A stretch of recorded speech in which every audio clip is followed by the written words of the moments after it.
On a dark night, the girl sat locked behind the bars, under the moonlight. She heard footsteps. Eric Russell, who had kept her locked up, was walking toward her, a lantern in his hands. When he saw the food on the floor untouched, he asked the girl why she wasn't eating and if she had decided to starve to death. The girl said that he wished her death and had come to laugh at her. She asked him if he was waiting for her to fall on her knees and beg him for mercy. The captive told her that she never forgot about Eric even in her sleep, and all these 13 years she had been living with the thought of finishing those bastards who had exterminated her family, having previously accused her of treason. She asked Eric if he really thought she would touch the food he was giving her. The captive's name was Anna. Eric said that 13 years was a long time and he had given her many opportunities, but she had refused each one, and for her insubordination, he had no choice but to execute her. Eric looked at the girl and said it wasn't too late to accept his defeat. If she bowed her head, he promised to keep her alive, but the girl only laughed in response. Anna replied that she wasn't afraid, and that was nonsense because if she was afraid of death, she wouldn't even think about getting revenge. She was just sorry she couldn't kill him. Eric was about to leave, but Anna asked him to answer one question. She asked where her knight Dmitri was. The guy realized that she was talking about the guy with the black hair and replied that she was thinking about him even in this position. Eric left, and Anna's hands trembled. She kept repeating Dmitri's name and thinking about what could have happened to him. It had been 13 years since her entire family had been killed, and only 2 names had kept her alive. The first name of her nemesis, who destroyed the Likafre family, the name of the Russell family. Every time Anna had no strength left, only anger could lift her to her feet. The second name was that of her knight Dmitri. For all those 13 years, the knight had protected her, and on that bloody night when her family was killed, it was Dmitri who helped her escape. Even when she was dragged to that prison, when the war caused her husband's family to abandon her to the Russell family, he had come out against a few dozen soldiers and fought desperately. At the moment of this fight, Anna realized that there was no chance, and if this continued, Dmitri might die, and she surrendered. The girl asked not to touch Dmitri. The knight shouted that it could not be done. Anna only dreamed of one more time to see him before he died. She wanted to know if he was all right, if he wasn't dead, if he was looking for her now. She begged the higher powers to keep Dmitri safe. Dawn came, and the girl heard someone's footsteps and assumed it was coming for her, and the execution was about to take place. She recognized Dmitri in the man who approached her, who greeted her smilingly. She asked if he was all right, for she thought he was dead. Anna asked how he had managed to sneak in here. Dmitri replied that he was her knight and should be by her side. Anna felt some strange sensation. Looking at Dmitri, she noticed that he didn't look hurt or even tired. She reached out her hands to him and begged him to open the cage sooner and let her out. Dmitri asked if she wanted to run away. Anna didn't understand why he was asking such a question, because she thought he had come to save her. The knight said that he had come to propose to her. Dmitri asked if she remembered how they'd once gone to see a play, which was a story about 2 lovers whose lands were feuding and so they couldn't be together. He recalled how the main character drank a drug that could slow down life processes. Anna didn't understand why he was talking about it now. Knight went on to say that the protagonist thought his lover was actually dead and he killed himself to follow her. He said that if the protagonist hadn't made a mistake then, I wonder how the story might have unfolded. If the main characters had made a different choice, if the only surviving little girl had made a different choice, maybe she could have gotten her revenge in the end. Dmitri said he would like to see that version of the story. The knight's eyes glowed red. The girl had never seen him have that look before. It was how a master looks at his funny toy. Dmitri said that if she wanted to, he would let her start over. He said it was possible to start fresh. If she made a deal with him, he could give her another chance, a chance to take it all back and start over. Anna didn't understand what chance Dmitri was talking about, why he had come to her before he died, and said he could give her a chance. It seemed that God had decided to have mercy on her. She asked Dmitri if he was now on their side, and that was why he had come to convince her. The knight smiled and replied that he was not. Anna slammed her fist on the bars that separated her and Dmitri and said that if he had been loyal to her, he would have broken the damn bars long ago and gotten her out of here. The knight said that it was almost dawn and they didn't have much time left, because soon the men would come to take her to the scaffold, and then he wouldn't be able to help her. If she died, everything would end. Dmitri asked what she had decided to choose, death or a deal. The girl pondered whether she would die or survive and get her revenge. She shook the knight's hand and said that she agreed, and even if he betrayed her, she would go to any lengths to get revenge on them. Anna said that if he would help her start over, she would agree to all the terms. The girl was ready to give everything she had. Dmitri replied that was fine, squatting down on his knee and kissing her hand. The knight asked that the next story have an ending as Anna wished. The girl felt as if she was flying into an abyss. Opening her eyes, Anna lay in bed and looked up at the ceiling.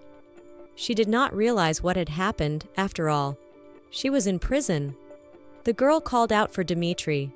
She tried to remember what had happened after she had talked to Eric. Anna was sure that Dmitri must have gone over to their side, but she didn't want to believe it. That knight who was with her would never betray her, and after she lost her entire family, she had no one left but him. She realized that he must have betrayed her after all. Sophie, the maid, came into the room and told Anna to wake up, because her master was coming back today and she had to get ready for him. Anna was shocked, because Sophie was the head maid of the Leharf family, and she had definitely died that night. 13 years ago, she had seen it with her own eyes. Sophie looked at Anna and didn't understand why she was in no mood, assuming that perhaps she had had a nightmare or hadn't fully awakened. The maid reminded her that her father was coming back today, and it had been a month since they had seen him. Sophia said they should do everything they could to make sure she was radiant by the time her master arrived. The girl stood up and couldn't believe what was happening. Looking at herself in the mirror, she saw herself as a young girl. Anna assumed she had gone back in time or she was dreaming it all. She saw her brother Royd, her sister Cecilia, and Blair. But the girl remembered them all being killed 13 years ago, and now they were all alive. They turned and called Anna to them. She looked at her sister and cried. She didn't care even if it was a dream or a false world, a fantasy. She wanted it all to be reality, where everyone was alive, where everyone was happy. The palace doors swung open. All the maids stood at the sides and the children ran outside to meet their father, who was already pulling up in a carriage. Royd ran up to his father, congratulated him on his return, and asked how the journey had been. In response, he heard that everything was fine. Anna watched and couldn't believe that her father was alive and well too. Father said that he was delayed because there were problems that needed his attention. Anna felt a strange sensation. This conversation, this atmosphere, last year, on this day, something very important had happened. Her father said he wanted them to meet someone. Dmitri came over and said it was an honor to meet him. He introduced himself and announced that today he was in charge of guarding the Lichoffer family. Anna remembered that was the day they first met, and after that, exactly 1 month later, her family was brutally murdered. Late in the evening, the maid said goodnight to Anna and left her alone. The girl sat in front of the window and thought about the last time she had dined in such a warm environment. She had completely forgotten what it was like to have a family. She mentally went back in time and remembered that after losing her family, she had married Baron Facito's only son, and they had had a child, but they had never become a family. His parents spoke of the fact that the trader's daughter survived, and just in time, because if they had married their son to some commoner's daughter, it would have greatly affected their family's reputation. They say the Facito couple's only son is rather stupid, so they found a maiden from some unknown bankrupt family and want to marry her off to him. She had heard that the son had beaten a servant girl to death in his house, and the same fate awaited her. As soon as Anna crossed the threshold of Facito's house, she was told that she had to give birth to a son, and that was the only thing a girl with no money and no family could give. Her value had hit rock bottom. She was told that if she dared to leave the estate, she would lose her head immediately. Anna was threatened that the Rossel family would find her. No longer was the girl who had grown up in love and care, making plans for her future. When Anna went into labor, she went into premature labor. The doctor said if they tried to save the baby, the mother's life would be in danger. The Facito family said if it was a boy, let them save the baby. As ridiculous as it was, deep inside Anna smoldered hope. Her son had snapped the neck of a bird and it had died, and he was laughing from it. The girl was sick of her husband, of his family. Anna hoped that if she could love her son, she would be able to breathe a little easier in this hell. The girl was not destined to entertain herself with idiotic hopes for a long time.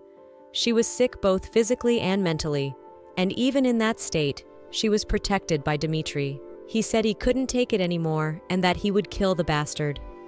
The night offered Anna to run away somewhere, to show her a better life that was far more beautiful than this one. Dmitri promised that he would definitely protect her, even if he had to give his life for it.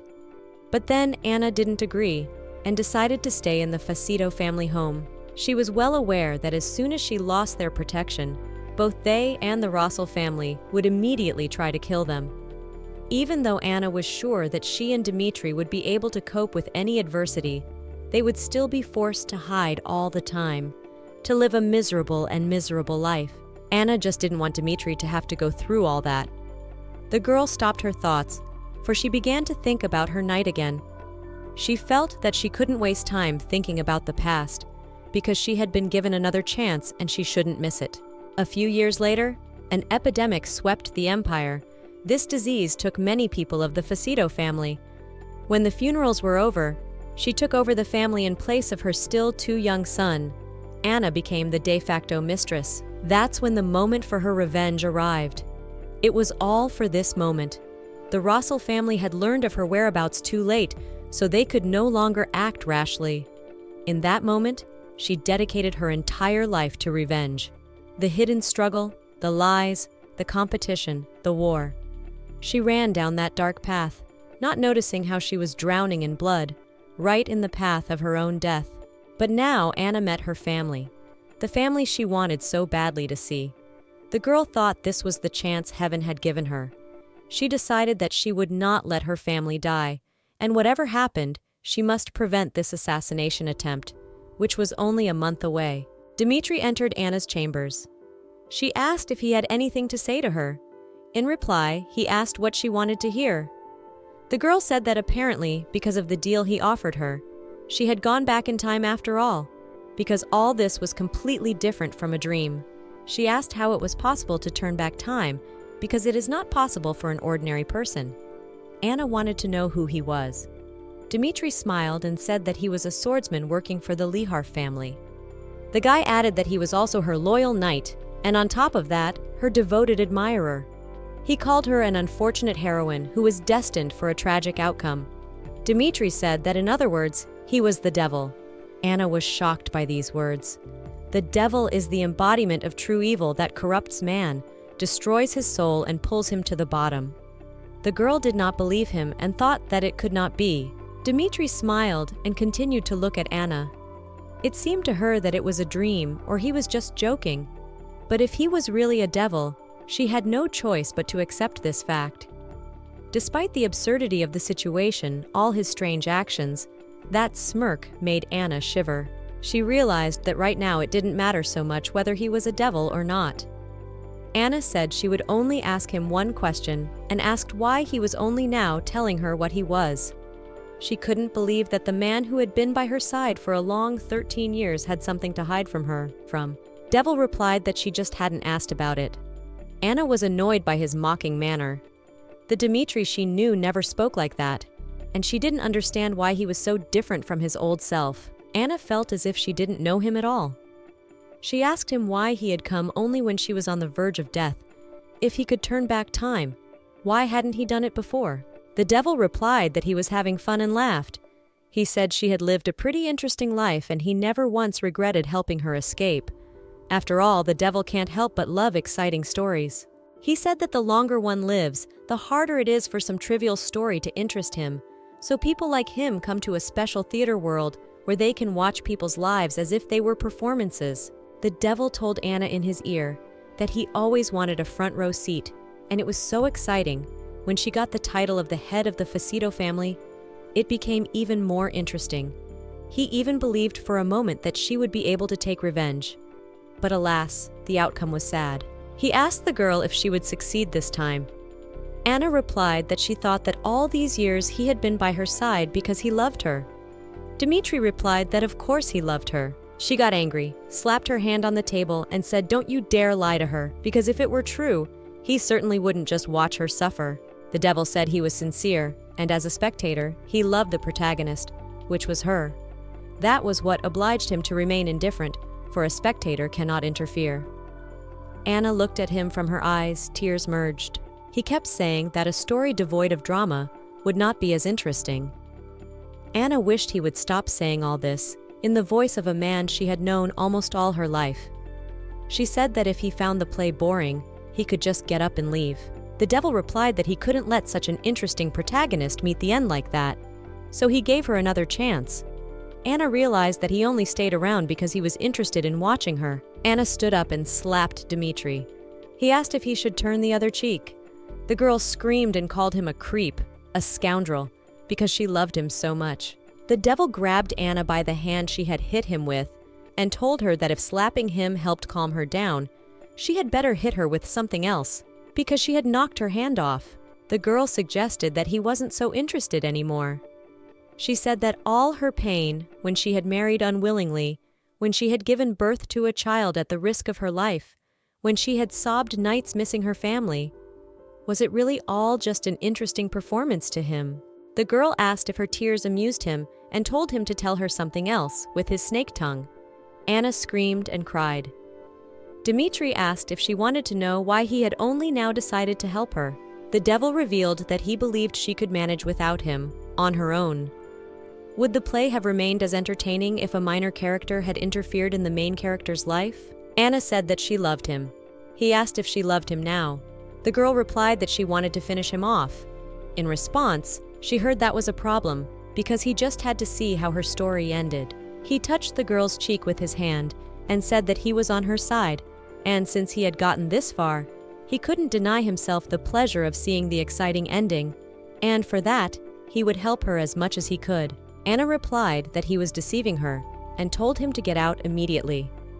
He promised that he would leave now, but asked her to remember that he would never leave her, no matter what happened. The devil left and closed the door behind him. After this conversation, Anna lay on her bed and felt empty. She felt as if there was only a shell left of her. She wanted to just fall asleep and not wake up again. The girl realized that she couldn't give in to these emotions right now. She didn't have time for that, because her family was going to be attacked in a month. There wasn't much time left at all. She pondered on how she could prevent this, and felt that she had to think of something to avoid this tragedy, or somehow save her family. The day of the tragedy. It was the most ordinary day, not the day of anyone's birthday, not the day of anyone's funeral, but the most ordinary day, an ordinary meal. It all started with the father. Suddenly he started coughing, blood oozing through his fingers, then Sister Cecilia. Her body shook with spasms until she lost consciousness. At that moment, armed men burst into the living room.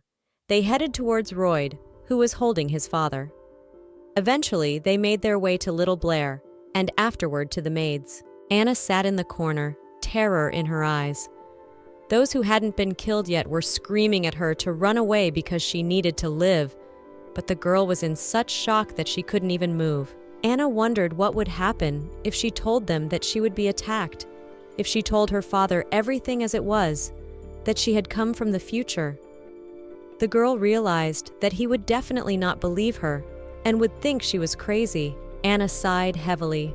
She thought that if she was the head of the family, as in her previous life, she would declare war on the Rossel family and increase the number of guards.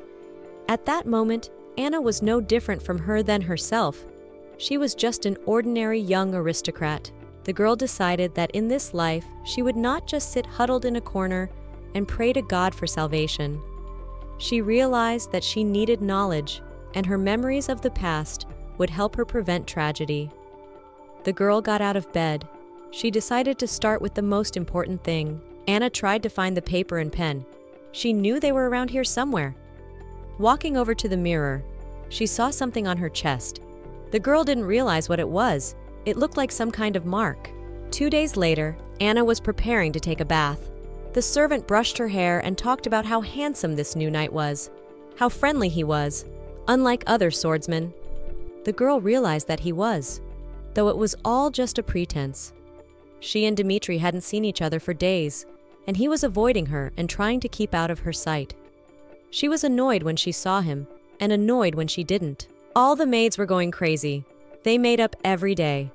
Anna advised the maid not to judge a book by its cover and not to trust people so easily, because it would never lead to anything good. At least that's what happened to her. The maid said they had prepared the bathwater for her.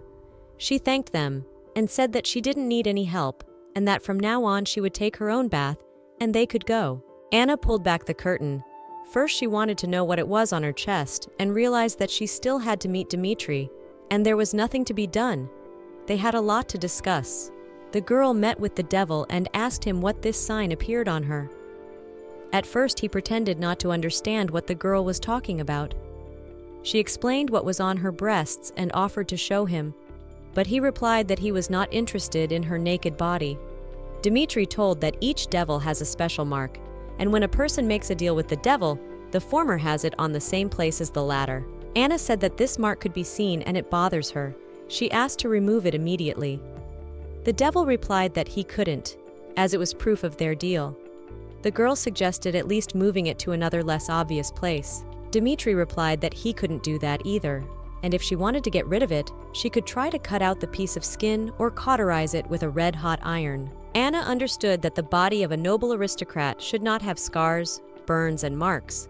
She said she couldn't even get married with that mark. Dmitri asked if she had called him just to ask him about it. The girl replied that he'd said he'd help her with everything. Dmitri confirmed that he had. Anna said that if he really was the devil, he must have superhuman abilities, perhaps the ability to use magic. Anna hadn't forgiven him, but she'd been foolish not to take the chance. She realized that since Dmitri had been able to bring her back to the past, he definitely had some powers, which meant she wouldn't have to turn to her father and could protect everyone and get her revenge without his help. The only thing Anna has learned well during all these years of endless suffering is that there is no God, only the devil. She also realized that it was better to use a capable devil than to rely on an indifferent God. Dmitri held out his hand and said that he didn't know exactly what she wanted, but if she was willing to pay, nothing was impossible. She felt a heavy aura, the same one she had felt in that prison. Anna asked if he could create an army. Dmitri replied that he could. The girl said she needed an army, a huge army that could stand up to the Russell family. Anna asked to have an army made for her. Dmitri replied that he was sorry, but he had to say no. The girl asked what the reason for his decision was. In response, she heard that she had to pay first. The devil reminded her that when they had made the deal, she had said that she would give him everything she had. Anna realized that, it turns out, she literally had nothing else to offer him. Dmitri confirmed the girl's words. She called him useless and said that if he couldn't help her with his devilish power, what good was he, and told him to get out of the estate. The devil replied that he was refusing her. Anna again told him to get out and threatened that she would inform her father of his diabolical nature and he would be burned at the stake. Dmitri laughed and asked if she thought her father would hear her, since no one has the power to hear anything about a man's deal with the devil except themselves.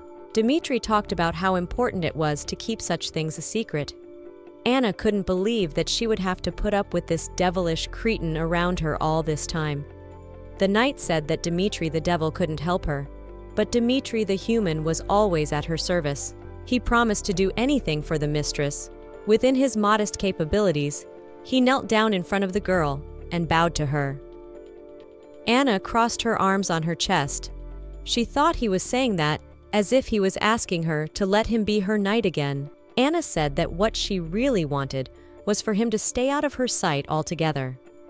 Dmitri asked how many people she could ask for help, since none of them would listen to her since she's just a young lady. The devil said that to her delight, he was just excellent with a sword, and could she really afford to give up such a useful young man like him? What annoyed Anna even more was that he was right. The girl said that it would be better if she was born the eldest son. The devil replied that even though she wasn't the eldest son, she had something that neither Royd nor Blair had, which was memories and anger. Dmitri laughed and said that if he hadn't been confident in the production, in her acting, he wouldn't have even considered making a deal with her. He just thought she was far more valuable than the same Royd or William. That was why he had chosen her. He was sure she would definitely be able to handle whatever she had to face. Anna listened to him carefully and realized that now he was talking about her being more outstanding than the head of the family. The girl thought she was just an ordinary aristocrat, and for some reason he believed that she could handle it. She knew they were empty words, but for some reason believed him. Dmitri asked if she would let him stay by her side. At that moment, she heard Sister Cecilia's voice outside the door. It seemed to Anna that all this was very bad timing, and it would be fine if Dmitri, as befitted a real devil, just disappeared. The girl realized that she had to act clearly and confidently. If she hesitated, her sister might suspect something. Cecilia entered. Anna told Dmitri he could go. He bowed and went out. The sister asked if this was not the knight her father had brought, and asked why she had summoned him to her. Anna replied that she had summoned him simply to talk to him. Cecilia said that she understood her interest, but reminded her to guard her reputation since she had a fiancé. Anna had completely forgotten that before tragedy struck her family, she had a fiancé, a handsome young man who was also a knight. She was as happy as if she was the heroine of a love story. Then her sister was also very worried about her. Anna realized that the engagement had to be settled.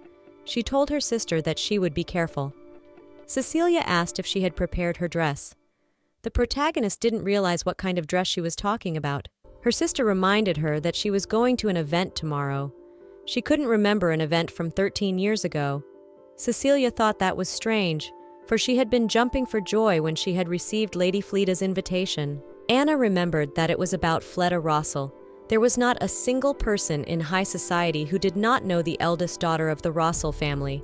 She had a powerful family, beautiful looks, and the magic of attraction. She remembered because she admired her too, and after receiving the invitation, she was so ecstatic that she couldn't sleep for days. It appeared that a man from the Rossel family had invited her to his house, a month before the attempt on her family. Anna had a shiver in her body at the realization of this fact. She pondered if she knew about the plan to destroy her family, if she knew and invited her anyway.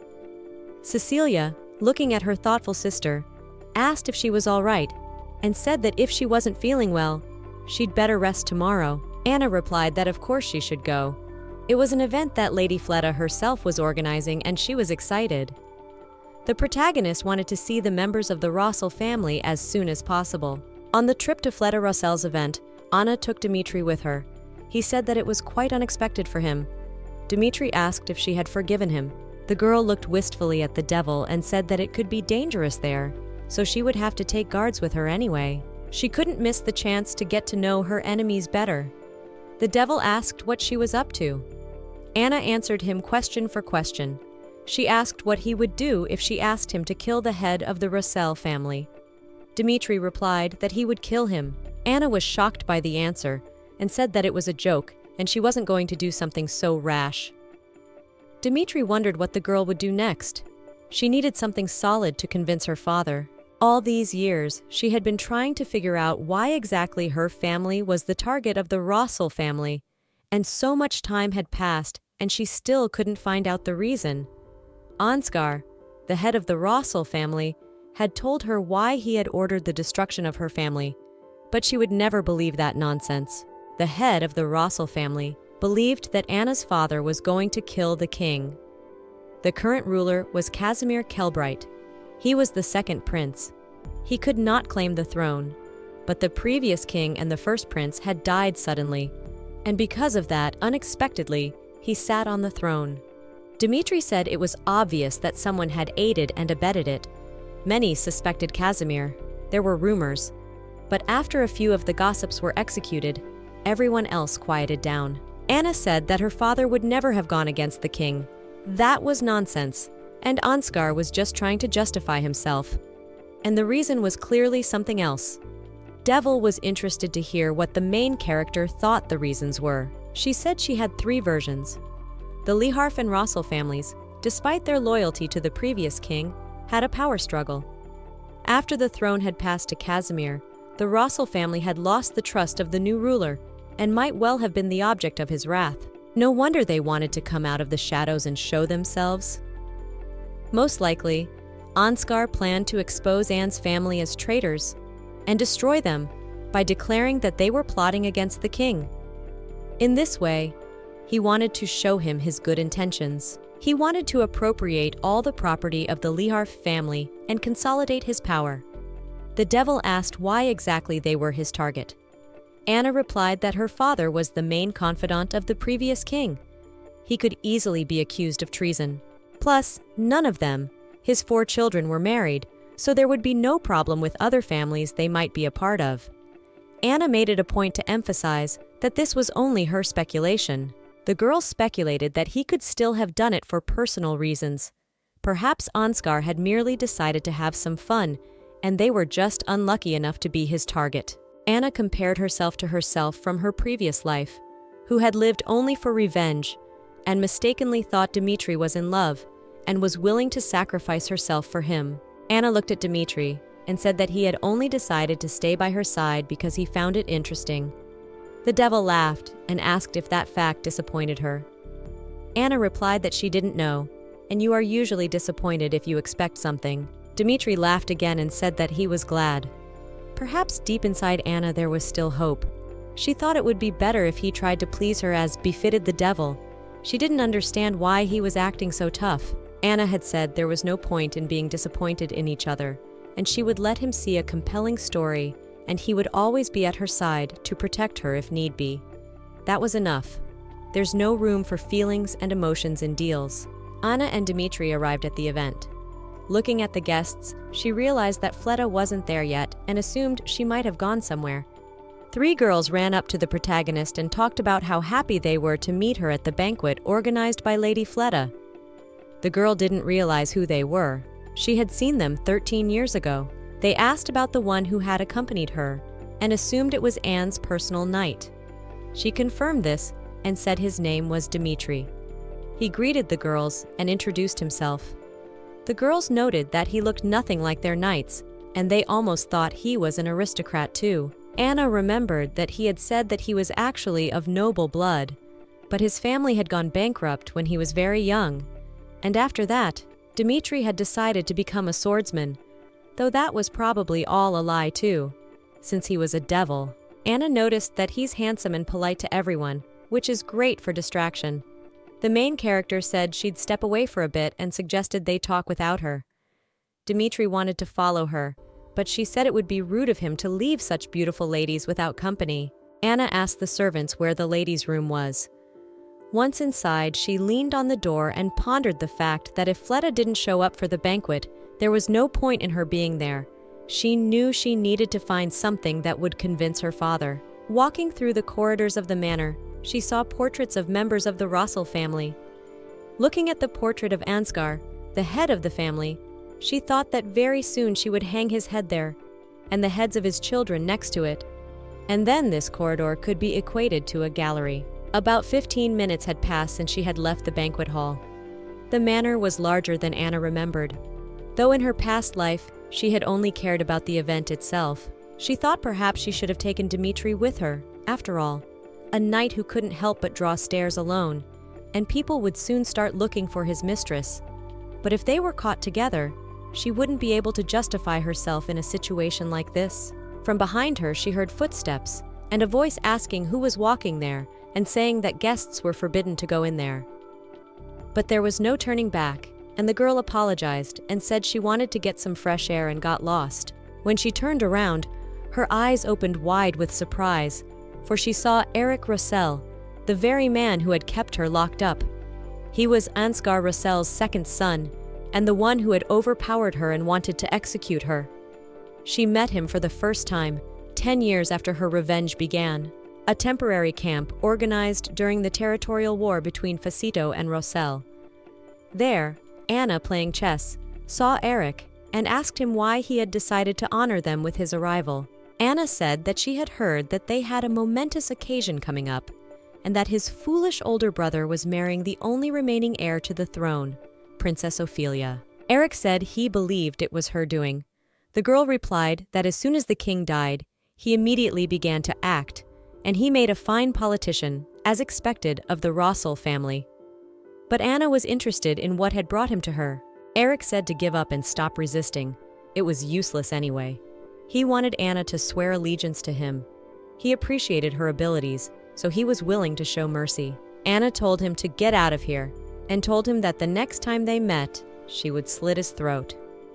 When she met him in the hallway, she knew he would be a huge problem in the way of her revenge, and she didn't think she would see him so soon. Anna was overcome with an unbearable urge to pounce on him right now and kill him. He addressed her by name, and she didn't understand how he knew her, because they had never met officially before. The girl answered him, and he said he wasn't wrong, and it had been so long since they had seen each other, and she didn't understand what he meant when he said they hadn't seen each other for a long time. She hoped he hadn't gone back in time like she had, because if that was the case, he wouldn't be smiling at her so innocently. Eric kissed Anna's hand and said that apparently she had been invited to a banquet his sister had thrown. The girl confirmed his words. He asked if she would mind if he walked her to the banquet hall, since she was lost, if she would not refuse him a walk. They walked around the neighborhood of the palace. Eric said that everything here is planted with lobelia, and his sister loves them, though his father still thinks they could have chosen something more dignified. Anna said those flowers were very pretty, which was expected of Lady Fleda. The boy replied that he was glad she liked everything and plucked her a sprig of flowers. She thanked him, but her expression was insincere, as she wondered if he knew about the attack that was being prepared on her family. She realized that Eric wasn't the eldest son or even of legal age yet, and there was little chance that this information had been shared with him. There was no point in talking to him, and Anna wouldn't be able to learn anything about the assassination attempt or the traitors anyway. Still, she wanted to try to find out something. Anna told Rossel that she had been quite surprised when he had addressed her by name in the hallway, and mentioned that it had been a long time since they had seen each other. Eric replied that, as he suspected, she didn't remember, and lowered his head. The girl looked at him and didn't understand why he was so disappointed. After all, they had definitely first met much later, when he was already of age. She decided to ask if they had crossed paths before that. Eric replied that they had seen each other last year, at Mr. Ewek's birthday party. Anna tried to remember what kind of celebration it was. She realized that it was only last year from his side, but for her, it had been more than a dozen years. The girl apologized to Eric. He was embarrassed. He talked about how there were a lot of people there, and he wasn't surprised that she didn't remember him at all, and said that she didn't have to worry about it.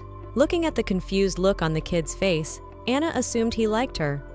Her family's nemesis, whom she had hated for a whole 13 years. Every time they met, they nearly killed each other. Anna had no idea he was in love with her at a young age. She was sure he was, and she could take advantage of that. The more trump cards a girl had, the better. She thanked Eric for stepping into her situation. Anna began to flirt with Rossel and say that she had heard a lot about him, and that he was so polite and friendly. Eric was very happy to hear those words. Anna said that she had heard that he had gone to Mr. Ansgar, and that he was as generous and brave as his father, so she had wanted to meet him for a long time and was honored. Eric said he was very anxious to see her again after that celebration. The girl had a strange feeling, because she knew very well that in just a few years Eric would become cruel and soulless.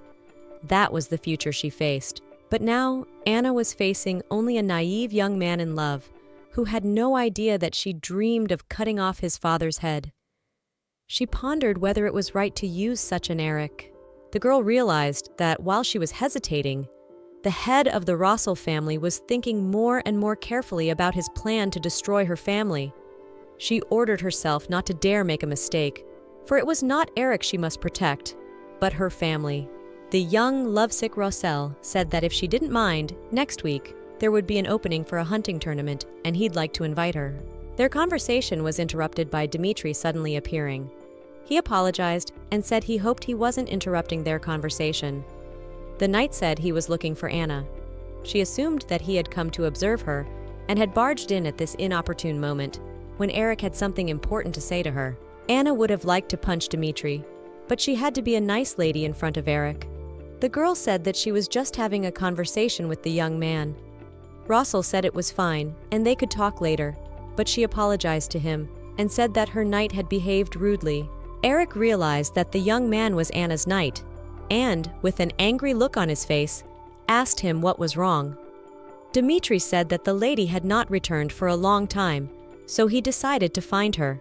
Since Lady Fleda had honored the banquet with her presence, Anna realized that it wouldn't hurt to talk to Eric some more. But she couldn't be absent from the event if the mistress had already shown up there. Eric said that he had detained his sister's guest and suggested that they return to the hall together. The girl realized that at this point, her rapprochement with Eric Rossel was suspended for the time being, and the devil was closely watching everything that was happening, and Anna's every move. Lady Fleda greeted her guest and saw that her brother was with her as well. Anna bowed and said that she was honored to be at tonight's banquet and apologized for not being present when the hostess of the evening arrived. Eric Rossel told his sister that he was the one who had detained the girl and apologized to his sister. Anna saw that, unlike Eric, Fleda was exactly the same as she had been in her previous life. Anna thought she was dead somewhere, and she turned out to be alive, sold out to that psychopath and still not dead. If the protagonist had been in Fleda's shoes, she would have killed herself a long time ago. The hostess of the gala told Anna that she hoped her brother wasn't bothering her with his chatter. The girl replied that they were having a very entertaining conversation. Fleda talked about the rumor that Anna was soon to be engaged to Mel Iwek.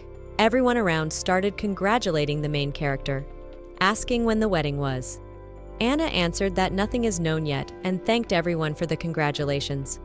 She wanted to solve this issue before the rumor spread, but she didn't understand why Fleda decided to mention it all of a sudden, as if she was up to something. Her sister watched Eric's reaction after the news of Anna's engagement. He clenched his fists and looked very upset. Fleda said that the next banquet was still unresolved and offered Anna to be the hostess. Everyone around envied the girl that the hostess of the celebration offered Anna to be the hostess of the next banquet because it was a great honor.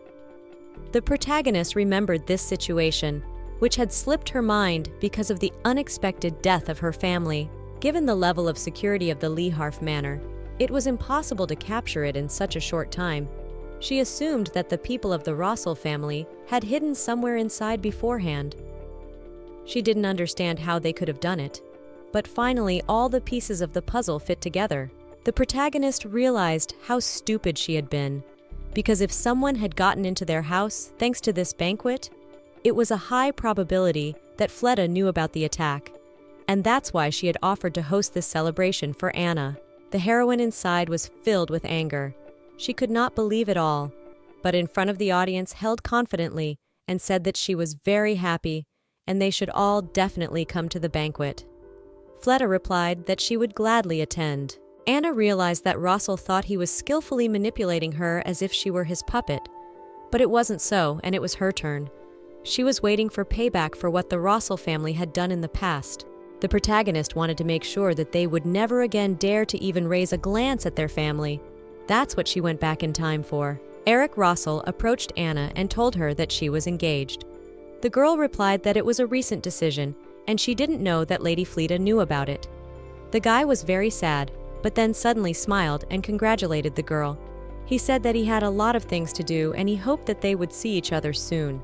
Anna had another problem, because there were rumors that Eric Rossel liked her. She pondered how to resolve the issue to stay in a favorable position. Devil told Anna that the banquet was ending and asked if she had found what she wanted. He was sure that they were there by the fact that she had planned to find out something. The girl replied that they were, and she had found what she was looking for. She asked Dmitri to play along with her. Anna and the knight came to her father, and she told him that during her visit to the Rossel estate, she got lost and accidentally overheard a conversation between Anger Rossel and his subordinate, and they were saying that exactly 1 month from now, on July 30th, they would attack the Leharf family. Wilhelm, the head of the family, was confused, for under the late king, there had been times when their opinions had differed, and they had had heated discussions, but they had been petty arguments, and he had no reason to bear a grudge against him. He realized that his daughter would not lie to him, but he assumed that she might have misheard something and drawn the wrong conclusions. Anna realized from her father's reaction that he didn't believe her. Dmitri apologized for interfering in the conversation and confirmed that Lady Anna was telling the plain truth, because when he had gone to look for the lady, he had unwittingly witnessed the conversation. Dmitri said that as far as he understood, the Rossells were planning to send about 20 armed men. They wanted to take advantage of the commotion they themselves would cause by poisoning their food. Anna realized that their entire story was a lie, but part of that lie had become her reality 13 years ago. She realized that she could no longer make a deal with Dmitri. Otherwise, she would have easily persuaded her father and used the power of the family. The girl had gone to Fleda's banquet not because of proof, but so that she would have a chance to back up her lies with facts. If she had said she knew the future, her father would have thought her crazy. Now, her saying that she just happened to overhear a conversation between the head of the family and his subordinates definitely interested her father. If she had come to him alone with such a conversation, he would hardly have believed it, but since she had someone with her to corroborate her words, it was more likely to be true. Wilhelm said that if they really wanted to poison them, it meant that there was a traitor among their workers. From what he said, it was clear that he believed his daughter and her knight. Dmitri said that the probability of a traitor in their house was very high. He had a look on his face as if he was trying hard to hide his amazement. He deliberately spoke in a calm tone to appear composed. Anyone who saw him now would be convinced that Dmitri was a truly dedicated, but not yet accustomed to his work, young knight. Anna saw him as a superb deceiver. She realized that if Dmitri lied to her again, she wouldn't even be able to realize it. Wilhelm approached his daughter, said that he understood her and told her to go to her room to rest. He promised to figure it all out on his own and asked her not to tell anyone else about it. He told Dmitri the same thing. Walking out of Wilhelm's office, the devil laughed and told Anna that she was great. She told him the same thing. The knight added that they were not empty words, and he was truly delighted. Dmitri said that she had been a little fragile bird in front of Eric Rossel and asked if she had enjoyed their date. The girl replied that she had enjoyed it, but if he hadn't gotten in the way, she would have been even more thrilled.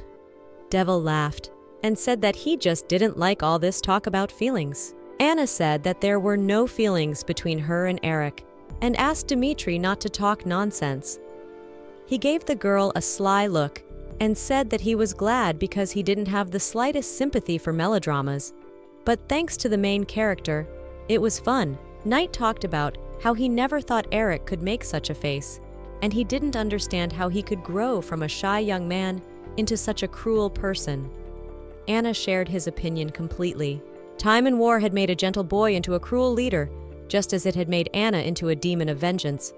The protagonist was even a little sorry. The devil was saying how good it was that he had given her a chance, and it was an interesting picture.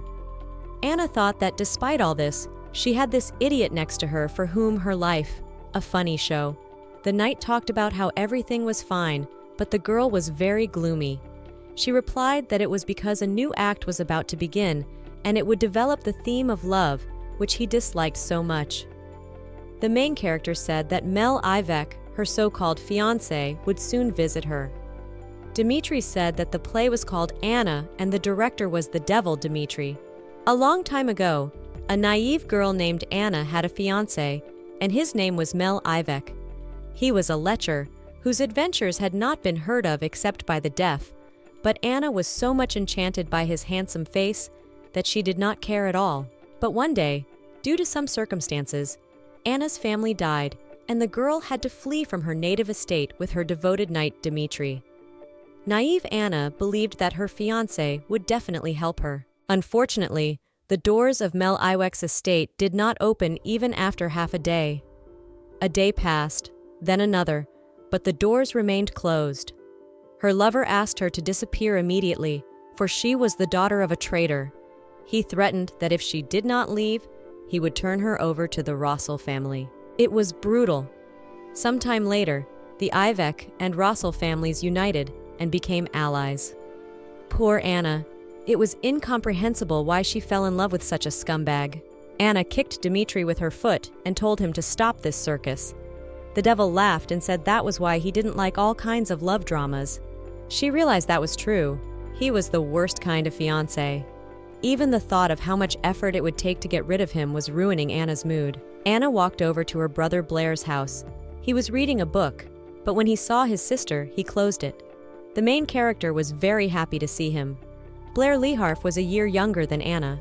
He was more mature than his peers and attended an academy in a nearby neighborhood, living in a dormitory, only being home on weekends.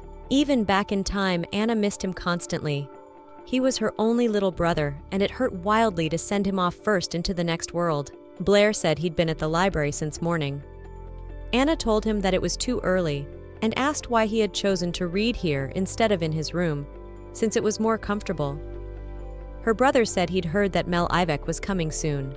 Anna remembered that her younger brother didn't like her fiancé. Blair knew they were engaged, and he, like a well-mannered man, wanted to say hello, though there was little desire to see him. He resented where only this irresponsible, rude man had come from. The brother told his sister to think again and said that this man would definitely not make her happy. In a past life, Anna had told her brother that he was sick of her and didn't know anything about Mel. But now the girl just kept quiet and smiled back. Blair asked his sister what was wrong, since she was always mad at him if he didn't speak flatteringly about her fiancé.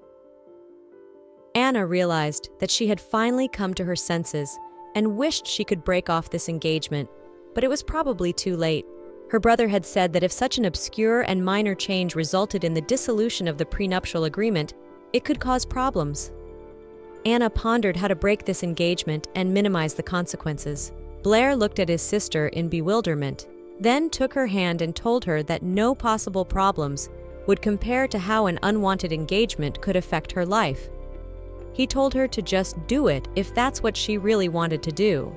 The guy was telling his sister that she was more important to him than anything else in the world. Anna ruffled her brother's hair. He stopped her hand with a disgruntled face and told her that she sees him as a little kid again, even though there's only a year difference between them. His sister told him that he was the child. He was and would always be a child to her, from the day he left this world 13 years ago. Anna was proud of her brother and the fact that he was telling her all this, even though he usually remained unconcerned. She was insanely glad she could see him again. Blair had no idea how much. They heard what appeared to be a carriage arrive. The butler came in and told them that Mr. Mel Ivek would be arriving at the manor soon. Anna decided that she would only make informed decisions this time, for the sake of protecting her family. Upon entering the manor and seeing Anna, Mel called her a sweet little bunny and said that she had become even more beautiful since they had not seen each other, and that all the flowers blooming in the garden paled before her divine beauty. The groom began to kiss the girl's hand, and Blair, watching what was happening, realized he shouldn't have waited for him. Mel ran up to Anna's younger brother and said he was sorry they didn't see each other as often. Blair greeted the boy and said that it was good to see him and would go to his place. He wished the couple a good time and left. Mel thought the boy was always busy, and it didn't even occur to him that Blair just didn't want to be around him. The groom kissed Anna on the forehead and held her gently against him. She told him that the servants were around and they should refrain. Mel laughed in response and said that they would be married soon anyway. Anna had forgotten what kind of man he was and that there was no limit to his insolence. She suggested that they go into the living room and have some tea. The guy asked if the guest room was free and said he wanted to stay here tonight. Anna replied that the servants had taken all the linens from the guest room for washing. Mel laughed and asked what about her bedroom. The girl felt like smashing a teapot over his head. The main character asked if he liked tea. He replied that he had something better. The guy snapped his fingers, and a servant brought a gift for the girl. It was a wine made from grapes harvested in the year of Anna's birth. He said that this wine had an incredible taste, an enchanting aroma, just like her.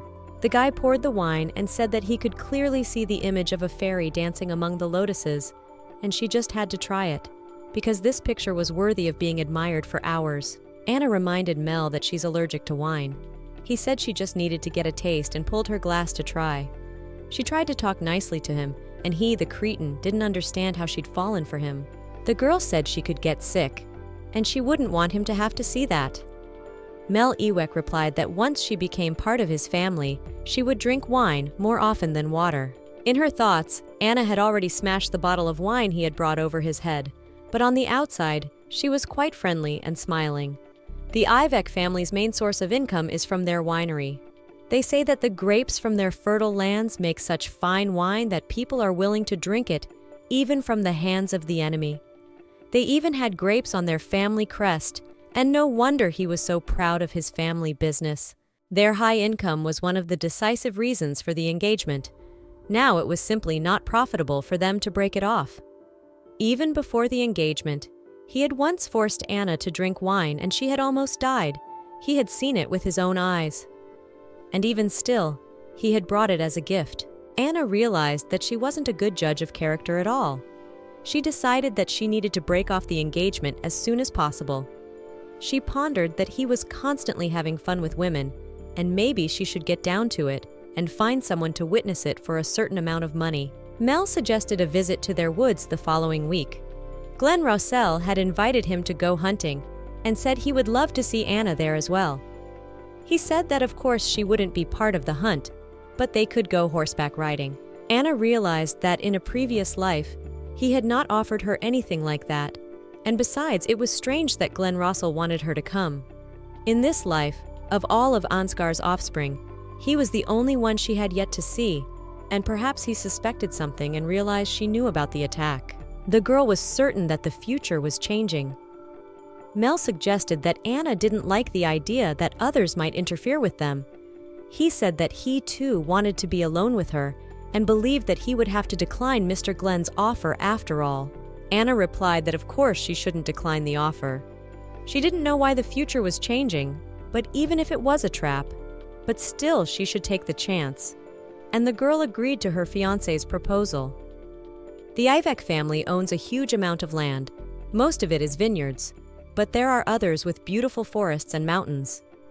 Heading to the meeting place, Anna imagined all sorts of scenes of what might happen to her. She imagined soldiers from the Rossell family surrounding her, and suddenly Mel deciding to team up with them, just as he had in a previous life. She envisioned that she could be kidnapped and dragged off somewhere. Upon arriving at her destination, Anna saw, instead of Glenn Rossell, Eric. She didn't understand why he was here, and said that Mr. Glenn was supposed to be here. Eric said he wasn't feeling well, and that's why he came instead. Anna realized that it probably wasn't a trap, but it was unclear what was even going on. Mel said he was sorry that Mr. Glenn wasn't feeling well, because he had been bragging so much about his new horse. Eric said that Glenn was also saddened that he couldn't make it, and he hopes that soon they can get together again. Eric Rossell brought up that Anna came again today with this knight. She replied that he is in charge of her security. Mal said that his lady is such a coward, and he said that she doesn't need any protection when he's around. Anna laughed and said that she was just anxious when there were no guards around. She didn't know what Mel and Glenn were planning to do to her after all, and it would be foolish to show up here without Dimitri. Eric said he was glad to meet her. Dimitri bowed and said it was an honor to see him again. The main character said that according to the forester, he saw wolves, and they should be careful, because if they run into them and they don't have guards, it could end badly. Mal laughed and said that his sweet bunny was especially adorable when she was scared. He asked not to worry and said that even if the scariest beast in the world jumped out at them, he would sacrifice his life to protect them.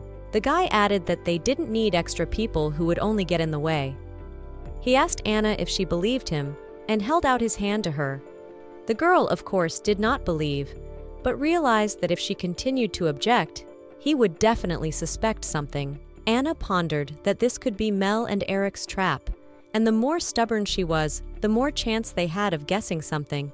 She supposed they might be up to something, and even if they were, Eric would let Ansgar know, and the latter would definitely not overlook her overvigilance. Anna took her fiancé's hand and told him that she believed only him.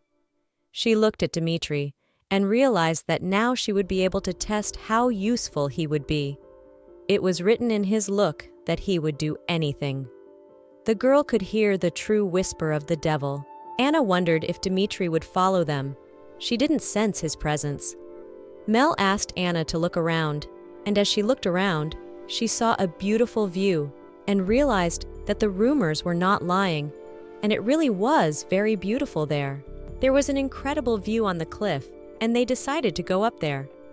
It had been a very long time since Anna had ridden a horse. She was feeling incredible emotions at this moment. Because she had lost her family too soon and had to deal with all the hardships on her own, she started to learn to ride very late. Once she learned, she became the fastest rider in Facito territory. Anna felt that if she were the rider now and not Mel, this forest would seem even more beautiful to her. The girl watched as the trees grew into each other. Mel had said it meant the blessing of nature itself, and because of it, their lands had very strong alliances like these two trees that were almost fused together. He said that the same thing would soon await him and Anna. The girl laughed and asked not to be embarrassed. She swore to herself that she would burn those trees in the future. The groom promised that in a little more time they would reach the cliff, and there she would be completely delighted. Anna scrutinized the faces of Eric and Mel. They were both very surprised, as if they had no idea that anything could happen. She found it hard to believe that they really hadn't been up to anything and just wanted to meet. Suddenly they heard some kind of scream. They assumed it might be a wolf. But either way, they needed to find out what had happened. Mel suggested they call the servants, and Eric said they might be late, and if there was a person there, they couldn't leave him behind. Anna thought about how this was Mel's territory, but instead of finding out, deciding, helping, he was hiding behind the servants' backs. How pathetic he was. Eric turned his horse around and headed in the direction the sound had come from. He said he would find out what happened there and told them to call the men. Mel hugged the girl and said that he would like to follow Eric, but he couldn't risk her because her beautiful face might be scarred. She realized he was covering for her, though he shouted at the top of his voice that he would protect her if he had to. Anna worried about what would happen to Eric, for a wolf might show up and attack him. Mel replied that he couldn't let her get hurt. The girl said that he was an experienced hunter and that he couldn't handle a wolf. They headed off after Eric. In fact, Anna didn't care if the little bastard died or not, but she was sorry to lose the puppet who was in love with her. When they arrived on the scene, they heard the ringing of the sword and screams, as if a horse was yelling. Eric Rossel was being attacked, but it was unclear who and why. Mal asked the attackers who they were. In response, he heard that they didn't have to answer. Eric drew his sword and wounded the horse that one of the attackers was on. He told them to grab Lady Anna and run. The girl didn't understand what was going on and said she had to save Eric because he could be killed. Mel ordered Anna to shut her mouth. She saw that an archer was chasing them. He was traveling in a straight line. The road ahead was completely clear, and they wouldn't be able to hide. Anna didn't realize where Dmitri was when she needed him so badly. At this rate, she could definitely be hit with an arrow. She realized that now was not the time to play the naive fool and snatch the control of the horse from the hands of her pathetic groom.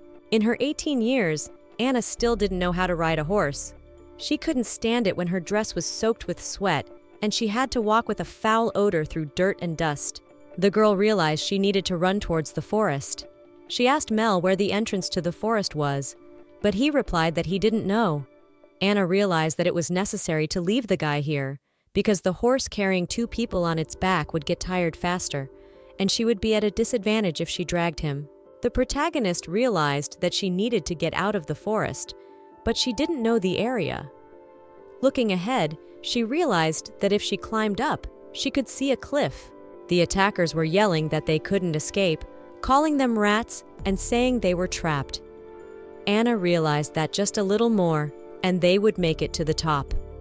The pursuer fell off the cliff, and the girl thought he was dead. Mel was very scared and asked how she did it. Anna said that now they had to find Eric to help him. The groom said that now he would show his sword skills. After finding Eric, Anna ran up to him and asked if he could get up. She said that they needed to get out of there. Roselle looked at the girl and asked if she was hurt. Eric smiled and was relieved that she was okay. She tried not to relax and keep her cool, for even in this state, he was still Ansgar's son. The girl turned to Mel and said that they should help Eric, for he was losing consciousness and needed to be taken to a doctor right away. She turned her head toward her fiancé and saw that he was pointing his finger somewhere forward and trembling. Turning her head, Anna saw the wolves. Her pathetic groom got on his horse and ran away. She couldn't believe that he had left his bride and wounded young master and taken the only horse. She had only realized, after she had walked around death several times in her life, that blood had a certain smell that could not be confused with anything. It seemed to her that she was about to die because of a wolf or something else, and not even at the hands of the Rossells. Anna didn't want to believe it, because her revenge was not yet accomplished, and there were people she had to protect. She closed her eyes, facing her death. Blood splattered on her face. At first she thought she was bitten by a wolf, but then she realized she felt no pain. She thought Dmitri had come and protected her, but when she opened her eyes, she saw Eric holding a sword, fighting the wolves and telling her not to worry. He promised to protect her. Anna was terrified. She looked at Russell. He said that he would distract them, and as soon as they approached him, she should run away immediately. The girl realized she had to run and she couldn't die here. Abandoning Eric was a pity, but as long as the wolves were distracted, she had a chance to save herself. She watched what was happening and realized that it couldn't be called a fight. And even if it was Eric Rossell, he was still just an ordinary man who couldn't stand up to a hungry pack of wolves. Anna didn't understand why Eric, who had tried to kill her in the past, was now risking his life for her and begging her to run away. The girl understood that he had lost too much blood, and the wolves were angry because he had killed their comrade. Anna realized that she could wait for them to take revenge on him, but if she left things as they were, Eric would die. She knew she should leave the son of her enemy and run, but she wasn't sure if it was right to let the child die this way. Time was running out. The wolves were closing in on Anna from all sides. She didn't know what to do. When the wolves were about to pounce on Anna, up on the cliff, she saw Dmitri. He was ordering the wolves to retreat. Anna's throat constricted and she couldn't breathe. She was very frightened. Even the usual presence of the devil was frightening. The Dmitri she knew wasn't even human. This was the presence of the devil himself. He knelt down in front of the girl and offered her his hand. She pushed him away and told him to stay back. Dmitri said it didn't look like she was seriously injured. At that moment, Mel arrived with backup. Her pathetic fiancé hugged her and told her how afraid he was that something bad would happen to her. She pushed him away and told him she was disappointed in him because he'd abandoned them and ran away. The guy's excuse was that he'd just gone away for help, and she was really scared right now and would remember everything once she came to her senses. Mel knelt in front of her and begged her to calm down. Anna said that they needed to reevaluate their relationship and told him to wait for the official letter breaking off the engagement. Eric was being loaded onto a stretcher. One of the knights said he would escort the girl to the manor. Royd sat by his sister's bedside and was glad she was unharmed. He apologized and said that he had no idea that Mel would turn out to be such a man, and if he had known, he would never have allowed her to be betrothed to him. Anna was glad they had cleared that up. She said she was fine and Dmitri had saved her. The girl said she was tired and would like some rest. Her brother left her alone and told her to call if there was anything she needed. He told Dmitri to take care of her. Anna looked at Devil, who was standing in front of her bed, and told him to try to explain. She asked what he'd been doing after he'd left her with those two in the woods. Dmitri replied that after they had rushed ahead, he had followed them. Anna said that until the men in black had attacked them and they'd met the wolves, he'd been nowhere to be found. She wanted to know what he had been doing for so long. The girl said that having a knight save his mistress from danger at the last moment was very much like a dramatic episode that could only be seen in novels. Dmitri smiled silently. Anna was still shivering, and she couldn't get those feelings and memories of the devil in the forest out of her head. She tried to remain calm, however.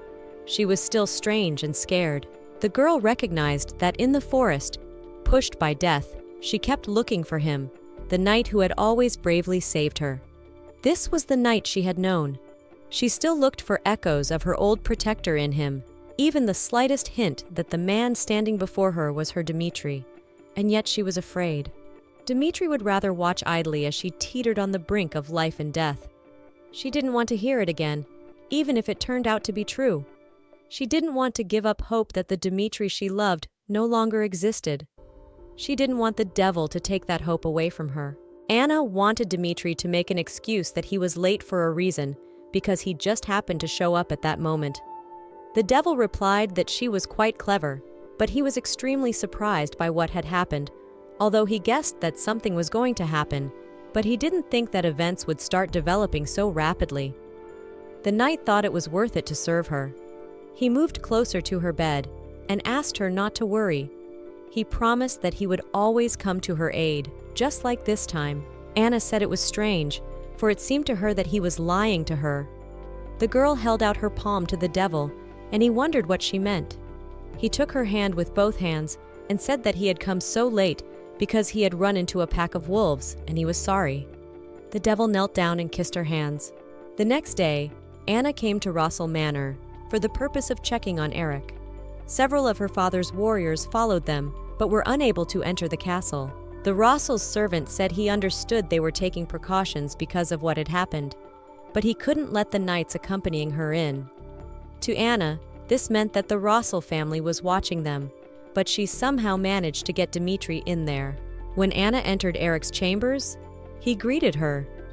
It was obvious from the look on his face that he didn't know anything, and maybe she was making too much up. Eric said that he didn't know she was coming and apologized for greeting her like this in his room. Anna came closer to his bed. She had flowers in her hands. She said that seeing Mr. Eric's face was already a cause for joy. These flowers she had gathered in the garden to give him. The girl said that even though she had sent a letter of wishes, she wanted to express her gratitude in person. Eric took a bouquet of lilies and said they were beautiful. Alex asked if she liked purple flowers, and remembered that the other day she had expressed admiration for Lobelia. It was absolutely obvious to Anna that this young man was in love with her. The girl realized that the future was changing again. She didn't know what Eric had been thinking that day when he had put her in his heart, and why he liked her wasn't very clear either. He was Ansgar Rossel's son, and she decided that she was going to make him fall head over heels in love with her. After making a plan of attack, she didn't realize if she should use it to destroy the Rossel family from the inside and see his father's twisted face after it was over. She realized that even his fragile heart would be broken, but she still wanted to do it. The servants and Dmitri said they would leave them and wished to enjoy their conversation. Eric's heart was pounding frantically, for he was left alone with Anna. Rossel did not know what to say, and Anna tried to understand what he was thinking because he was different from Eric from her past life. The Rossel's maid told Dmitri that she would check with the family about the time and place to meet Lady Anna, and asked to be allowed to escort him to the door. Dmitri stared at the door and thought about the fact that he had made it clear that he didn't want to see any love in this story. Eric told Anna how good it was that she was okay. The girl replied that he was the only one who had been hurt because of her, and she had heard that he was at death's door. She was very relieved that he was okay. Anna tried to deal with the guilt over her own words. She told Rossel that if he hadn't been there, she would have been eaten by wolves, and she was immensely grateful to him for saving her life. Eric put his hand on Anna's arms and told her not to worry, for he had done what was right, and he had fainted in the middle of the battle, but the knight accompanying her had saved them. Anna replied that it looked like they were now even. Rossel said he couldn't forgive Mel for his act, and he should be ashamed of his behavior because he abandoned his bride and ran away. Eric said that if it had been him, he would never have left her. The guy covered his mouth with his hand and apologized for his words. Anna understood that he shouldn't apologize, and how good of him to bring it up himself. The guy said it was in their goals to bring Ewek to justice. The girl interrupted him. One of her purposes was to tell Rossel about the marriage. She announced that she was breaking off her engagement to Mel. Eric was so surprised by this news that he coughed. Anna offered him a sip of water. Rossel coughed up blood. The girl said that her father had already made his decision. Eric replied that Mel Ewek wasn't worthy of her. The guy said that it might not be nice of him to say that, but he was glad that she had broken off her relationship with a man like Mel. Anna realized how honest he was being with her at that moment, and said that as soon as he recovered, she would expect him and their family to visit for a dinner to thank him for saving her. Eric smiled and said that it all paled in comparison to the handkerchief she had given him, and that he unfortunately could not return the damaged item to her. He gave her a handkerchief in return, with the Rossel family crest embroidered on it. Anna thanked the guy and said that she would treasure the item. The girl said that she hoped he would feel better before their next meeting and got ready to leave. Anna said goodbye to Eric Rossel. She had no idea how their relationship might change by then. As she left Eric's room, she ran into his sister Fleta, who was saying how sorry she was that she and her father were busy and couldn't give her the attention she deserved. Anna hadn't seen her in a while and suspected she wanted to interrupt her.